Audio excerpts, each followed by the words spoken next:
हर हर महादेव गौरी पुत्र गणेश भगवान की जय। ओम नमः शिवाय। बोलिए श्री शंकर पार्वती भगवान की जय। आज भाद्रपद मास के शुक्ल पक्ष की तृतीया तिथि है और दिन मंगलवार है। आज भगवान शिव और माता पार्वती के अमर प्रेम का प्रतीक हरितालिका तीज व्रत है। माता पार्वती ने भगवान शिव जी को पति के रूप में प्राप्त करने के लिए हरितालिका तीज का व्रत किया था।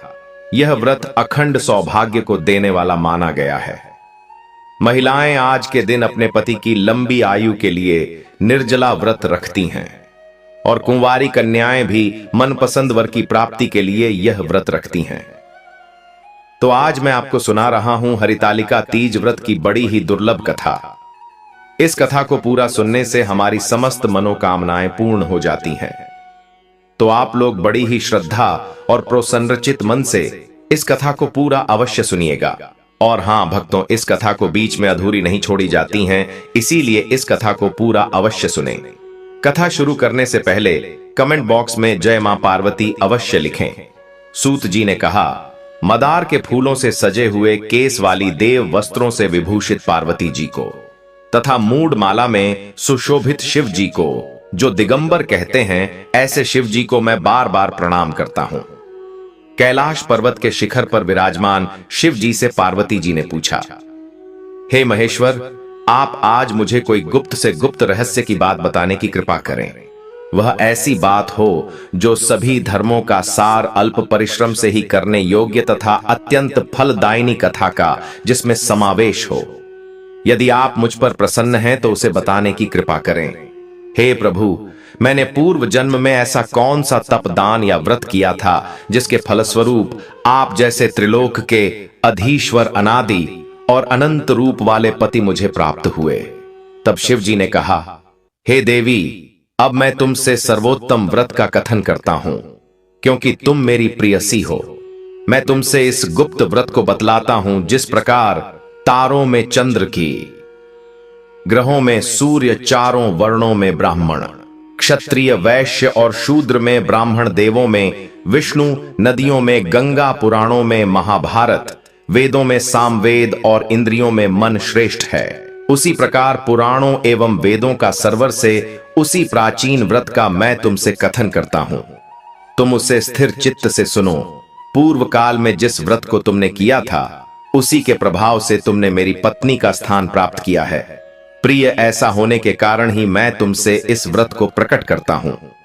भाद्रपद मास के शुक्ल पक्ष हस्त नक्षत्र से युक्त तृतीया तिथि के दिन इस व्रत का अनुष्ठान करने से त्रिविध ताप, दैहिक, दैविक, भौतिक एवं पाप से स्त्रियां मुक्त हो जाती हैं। हे देवी, पूर्व काल में इस माह व्रत को तुमने हिमालय पर्वत पर किया था। उन सभी पूर्व व्रत का मैं तुमसे वर्णन करूंगा। तब पार्वती जी ने कहा, हे नाथ, मैंने इस उत्तम व्रत को किस प्रकार किया था, उन सभी वृतांत को मैं आपके मुख कमल से श्रवण करना चाहती हूं।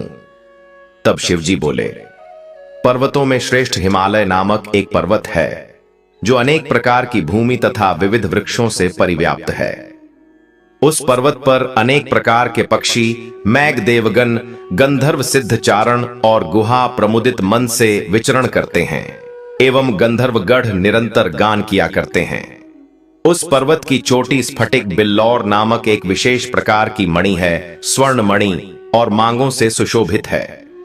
यह पर्वत आकाश के समान ऊंचा है। उसकी चोटियां सदैव बर्फ से ढकी रहती हैं तथा गंगा का निरंतर निनाद होता रहता है।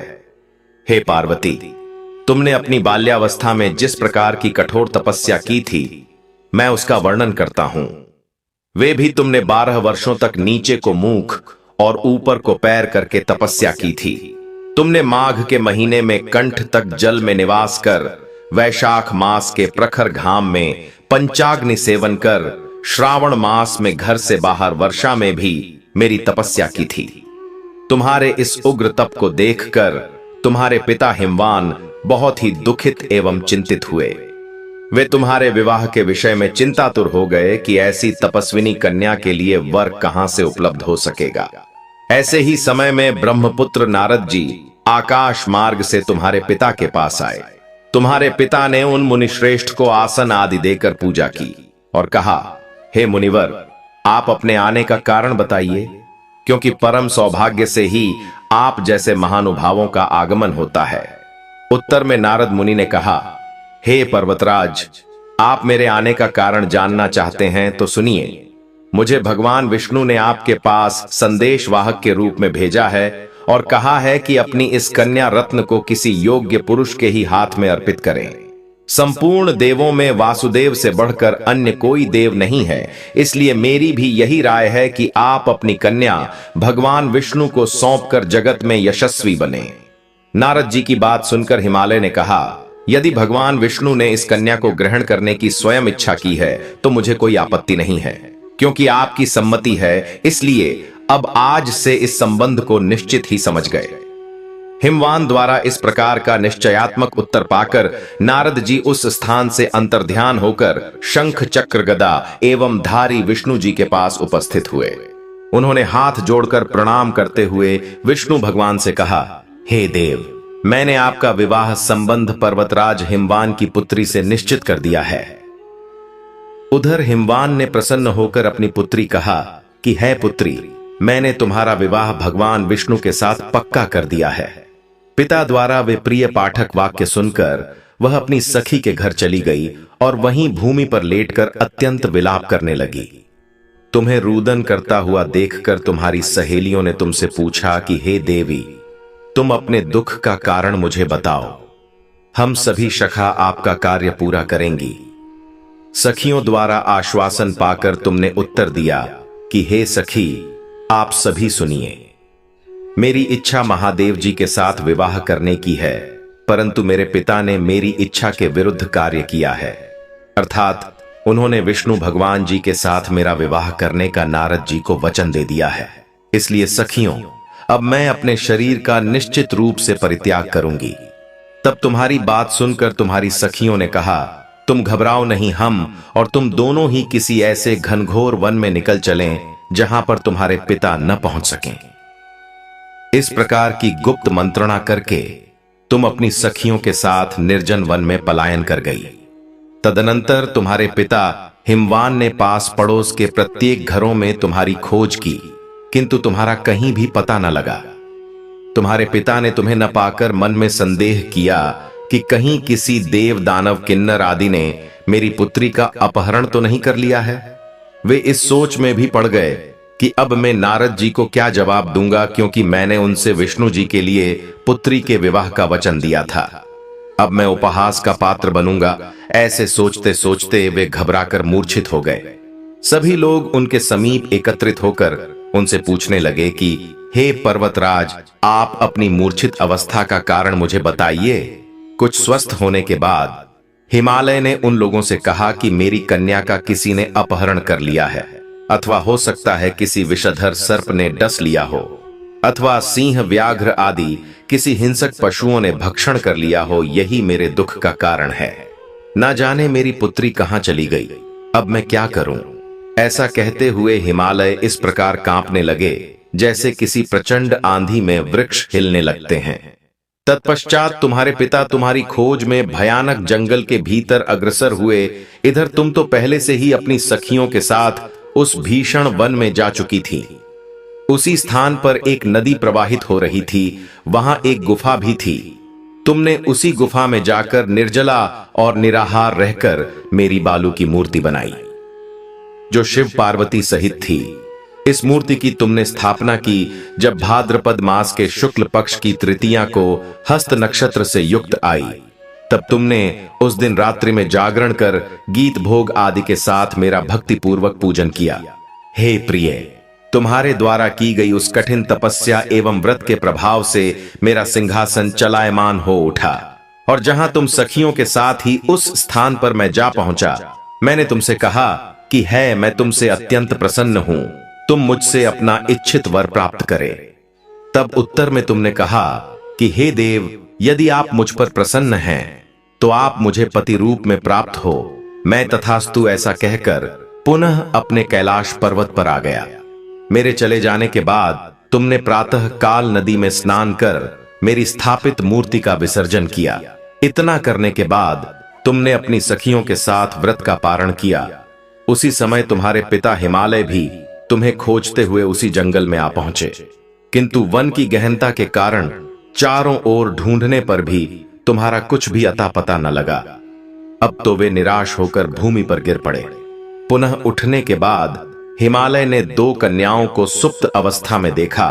उन्होंने निकट आकर तुम्हें गोद में उठा लिया और रुदन करने लगे।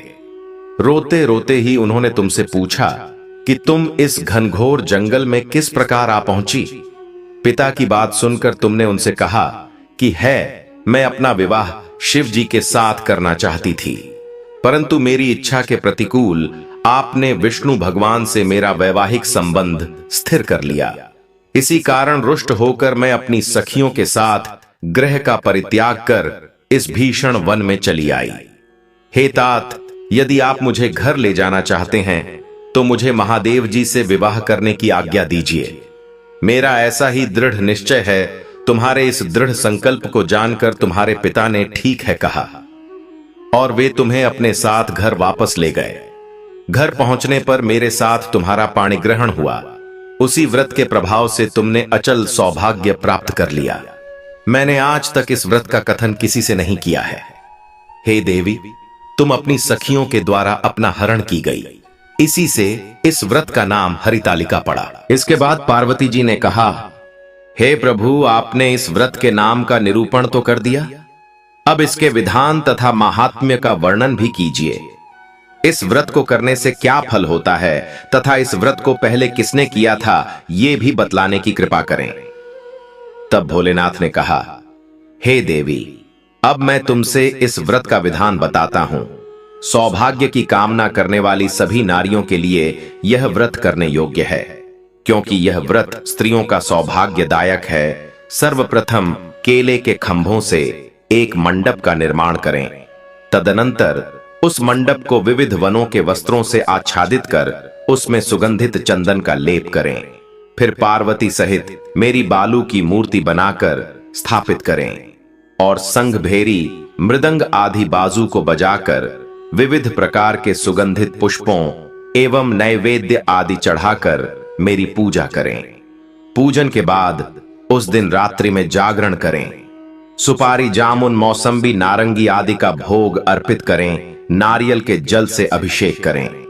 5 मुख वाले शांति स्वरूप एवं त्रिशूलधारी शिव को मेरा नमस्कार है, ऐसा कहकर नमन करें। नंदी, भृंगी, महाकाल आदि गुणों से युक्त शिव को मेरा नमस्कार है तथा सृष्टि स्वरूप प्रोगति रूप से की माता पार्वती को मेरा नमस्कार है। हे सर्व मंगल प्रदायिनी, जगत में शिव रूप कल्याणदायी के रूप सीधे सिर्फ स्वरूपा तेरे तथा शिवा के निमित्त एवं ब्रह्मचारिणी स्वरूप जगह दात्री के लिए मेरा बार बार परिणाम है। इस प्रकार कहकर मेरे साथ तुम्हारी पूजा स्त्रियों को करनी चाहिए। विधिवत कथा श्रवण करने के पश्चात सामर्थ्य के अनुसार ब्राह्मण को अन्न, वस्त्र एवं धन प्रदान करें। तदनंतर भूयशी दक्षिणा देकर संभव हो तो स्त्रियों को आभूषण आदि भी दें। इस विधि से जो स्त्रियां इस व्रत को करती हैं उन्हें 7 जन्मों तक राज्य सुख एवं सौभाग्य प्राप्त होता है। व्रत के दिन जो नारी अन्न का आहार ग्रहण करती है वह 7 जन्म तक संतानहीनता एवं विधवा होती है। जो स्त्री उपवास नहीं करती वह दरिद्री पुत्र शोक से दुखी एवं झगड़ालू होती है तथा नरकवास करके दुख भोगती है। जो नारी इस व्रत के दिन भोजन करती है उसे सुकरी दुग्ध पान करने से, नदी जल का पान करने से, जोक अथवा मछली मिष्ठान भक्षण करने से चीता आदि योनि में जन्म लेना पड़ता है। अनुष्ठान की समाप्ति पर नारियों को चाहिए कि वे चांदी, सोने, तांबे अथवा इन सभी के अभाव में बांस की डलियां में वस्त्र, फल, पकवान आदि रखकर दक्षिणा के साथ ब्राह्मण को दान करें। अंत में दूसरे दिन व्रत का पारण करें। जो नारियां इस विधि से व्रत का अनुष्ठान करती हैं वे तुम्हारे समान अनुकूल पति को प्राप्त कर इस लोक में सभी सुखों का उपभोग करती हुई अंत में सायुज्य मुक्ति प्राप्त करती हैं। इस कथा के श्रवण कर लेने से ही स्त्रियां हजारों अश्वमेध यज्ञ एवं सैकड़ों व्रत उपवास के करने का फल प्राप्त करती हैं। हे देवी, मैंने तुमसे इस सर्वोत्तम व्रत का गठन किया जिसके करने से करोड़ों यज्ञों का फल सहज ही प्राप्त होता है। अतः इस व्रत के फल का वर्णन सर्वथा अकथनीय है। आइए भक्तों, अब मनोकामनाओं को पूर्ण करने वाली भगवान शिव और माता पार्वती की बड़ी ही दुर्लभ कथा को सुनते हैं। एक बार की बात है, माता पार्वती शिव जी को पति रूप में प्राप्त करने के लिए घोर तप कर रही थीं। उनके तप को देखकर देवताओं ने शिव जी से देवी की मनोकामना को पूर्ण करने की प्रार्थना की। शिव जी ने पार्वती जी की परीक्षा लेने सप्त ऋषियों को भेजा। सप्त ऋषियों ने शिव जी के सैकड़ों अवगुण गुण गिनाए, पर पार्वती जी को महादेव के अलावा किसी और से विवाह मंजूर नहीं था। सज्जनों विवाह से पहले सभी बार अपनी भावी पत्नी को लेकर आश्वस्त होना चाहते हैं। इसलिए शिव जी ने स्वयं भी पार्वती जी की परीक्षा लेने की ठानी।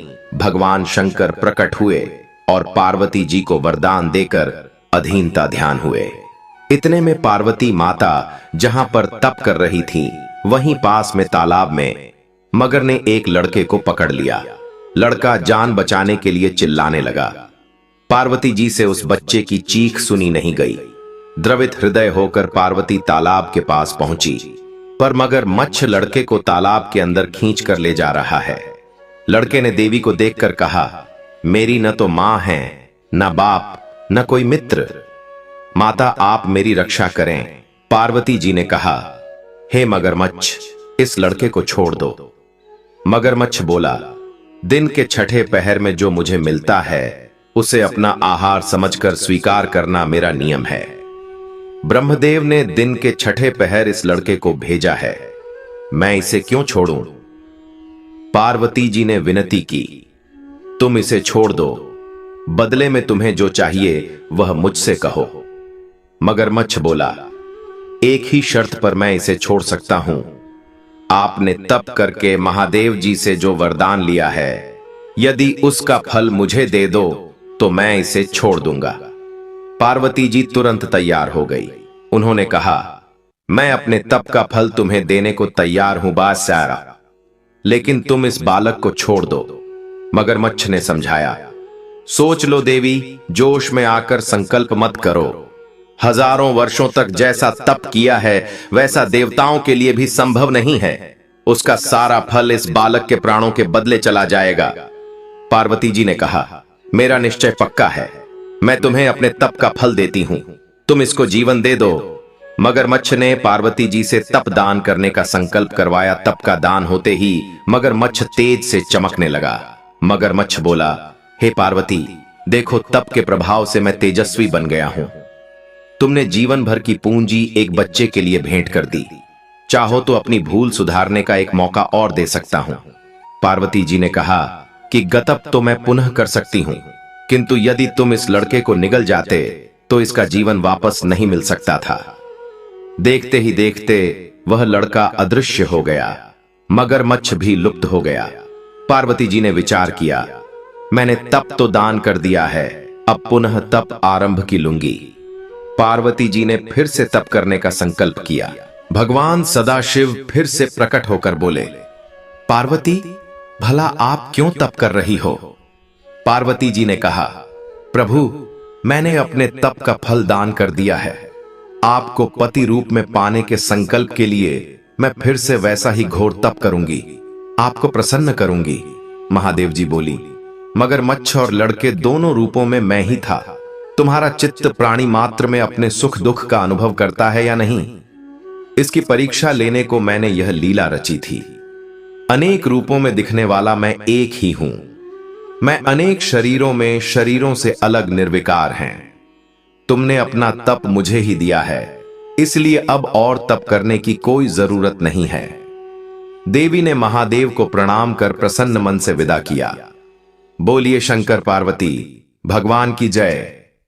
भक्तों, आज की पौराणिक कथा कैसी लगी हमें कमेंट बॉक्स में जरूर बताएं और कमेंट बॉक्स में जय मां पार्वती जय भोलेनाथ अवश्य लिखें और वीडियो को लाइक करना ना भूलें।